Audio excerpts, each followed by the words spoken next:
We're going to solve some problems using ratios, and we're going to use this multiplying and dividing factor to be able to solve these ratio problems the same as we solve the rational number problems, these fraction problems.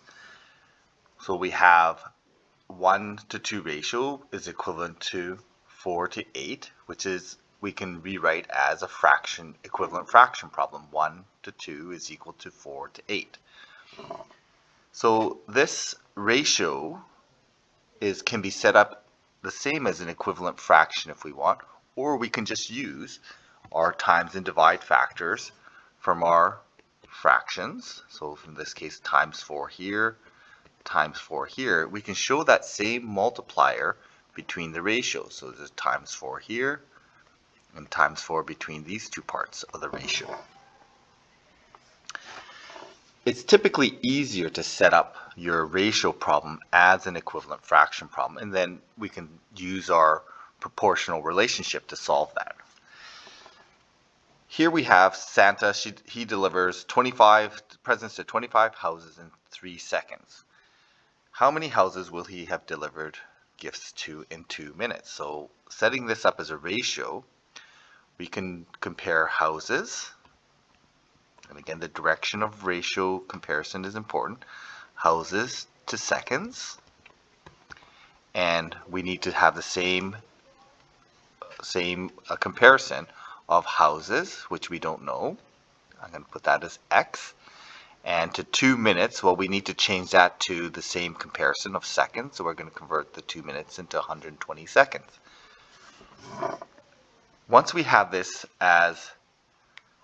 set it up as a proportion, we can then solve this as a proportional equation.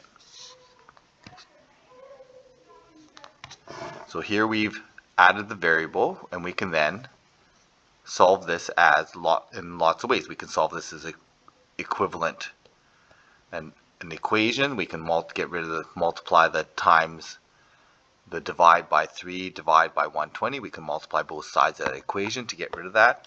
We can cross multiply. Okay, that's what we multiply on both sides of the equation is essentially cross multiplying. We can find our multiplying factor either left or right, or up and down. Here I'm going to do our left to right multiplier, so this is going to be times 40.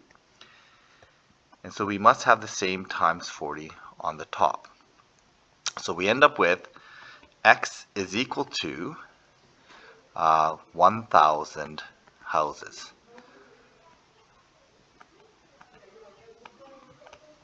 Okay, so we're going to end up with 1,000 houses here. So that's one way to do it. We could also use an up and down multiplier. That's not quite as nice. I'm going to do it this way. So this is going to be 0.12, and then we're going to divide by 0.12. And this vertical multiplier is our unit rate. This is seconds per house.